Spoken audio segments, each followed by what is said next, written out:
पैसे कमाओ, पैसे बचाओ। I am getting you to meet Nisha Sanghvi who becomes famous immediately, क्योंकि वो आपके बड़े इंपॉर्टेंट फाइनेंशियल सवालों के जवाब देगी इसी वक्त on Red FM 93.5। Let's get her in. Hi Nisha. Hi Malishka, how are you? Very good, how are you? Wonderful. Actually March के एंड के दिनों में कौन ही बोल सकता है कि मैं अच्छी हूँ except for a certified financial planner. That's what Nisha is, and also the director at Promo FinTech, and she's been in this field for over 18 years, and that is why she's so qualified to tell us. क्योंकि हमको क्या है ना, पैसा कमाना भी आ जाए suppose, फिर उसको बचाना, उसको बढ़ाना, उसके लिए सीखना पड़ता है। Hi Nisha, thanks again for being with us यार। Yes, my pleasure Malishka. बताओ जो जो लोगों को इन अगले 2-3 दिन में जानना चाहिए, तुम खुद ही बता दो, मुझे तो सवाल भी नहीं आ रहे। Okay, number one thing, link your PAN and Aadhaar. Correct। अगर आपने लिंक PAN और आधार को लिंक नहीं किया है तो आपका पैन डीएक्टिवेट हो जाएगा। तो ये लिंक कैसे होगा? आपको इनकम टैक्स की वेबसाइट पे जाके लिंक करना है, 1000 रुपीज का पेनल्टी पे करना है, और उसके बाद ही वो आपका पैन और आधार लिंक हो जाएगा। नहीं पर पेनल्टी म्हणजे मैं पेनल्टी क्यों भरेंगे? पहले तो वो व्हाट तो जो डेडलाइन थी वो पिछले साल की 31 मार्च की थी, जो उन्होंने कहा कि आप अभी आफ्टर 31 मार्च 22 अगर आप पैन आधार लिंक कर रहे हो तो हम अलाउ करेंगे, लेकिन 1000 रुपीज की पेनल्टी भरने के बाद। अच्छा। और अब 31 मार्च के बाद अगर आप लिंक करोगे तो आपको आपका पैन जो है तभी एक्टिव होगा और आप आगे यूज कर पाओगे। बताओ, जैसे तुम बात करो ना, मैं अपने सीए को लिख रही हूँ, is my pan and Aadhaar linked mister Shah, क्योंकि आपका सीए मिस्टर शाह ही होगा मोस्टली। तो नेक्स्ट पॉइंट, जो एकदम ही लेट मूवर्स, लेट कमर्स होते हैं, उनके लिए ये है कि टैक्स सेविंग इन्वेस्टमेंट अगर आपने नहीं की है फॉर द फाइनेंशियल ईयर 22-23, तो ये आखिरी कुछ दिन बचे हैं कि आप अपना टैक्स प्लानिंग करके इन्वेस्टमेंट कर लीजिए। तो इसमें क्या कर सकते हो, एटीसी, एटीडी, एनपीएस, ये सारी चीजें जो हम सैलरी स्लिप पे देखते हैं, ये सब आपको इन्वेस्टमेंट के लिए यूज करके, इन्वेस्टमेंट करके उसका एडवांटेज लेना है, सो दैट आप रिटर्न फाइल करोगे तो आपको रिफंड आ जाएगा। ये भी मेरा अगला क्वेश्चन है, have we done my tax saving investments mister Shah?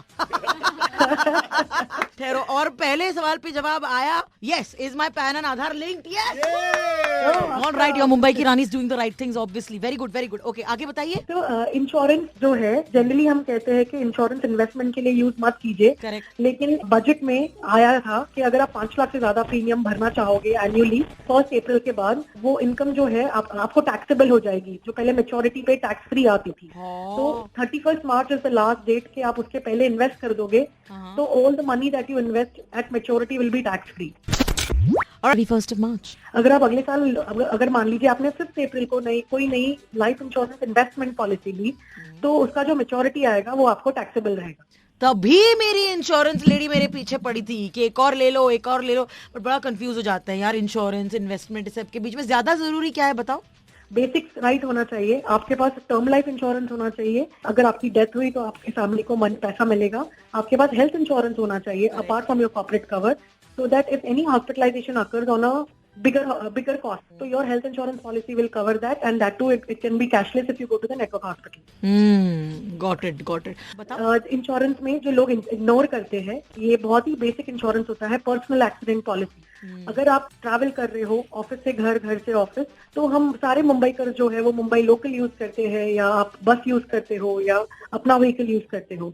तो आपका अगर एक्सीडेंट होता है और डिसेबिलिटी आती है, टेम्परेरी या परमानेंट, तो उस टाइम पे ये पर्सनल एक्सीडेंट पॉलिसी आपको पैसा देती है, और ये हार्डली कोई कुछ कॉस्ट है इसका। तो मतलब सबको सारे इंश्योरेंस लेना जरूरी है क्या? दैट इज बेसिक मलिश्का, ये बेसिक्स ऑफ इंश्योरेंस है। पहले हम केजी में जाते हैं और फिर हम पीएचडी करते हैं, तो ये फाइनेंशियल प्लानिंग में insurance has to be right, and then you go ahead on insurance आने से हो जाएगा। पर एक बताओ कि what is, how to be a smart planner for the upcoming year? आगे से कैसे करें? So for the upcoming year, starting 1st April, plan your investments and tax investments from April, so that you don't rush and take a haste decision during March. तो अप्रैल में plan कीजिए कि पूरे साल में आपको क्या आपको एप्लीकेबल रहेगा, कहाँ आपको इन्वेस्ट करना है, और उसको डिवाइड कर दीजिए through out the year. 12 month है आपके पास प्लान करके इन्वेस्ट करने के लिए। अगर वो करोगे तो आप स्मार्ट प्लानिंग टैक्स के लिए कर लोगे।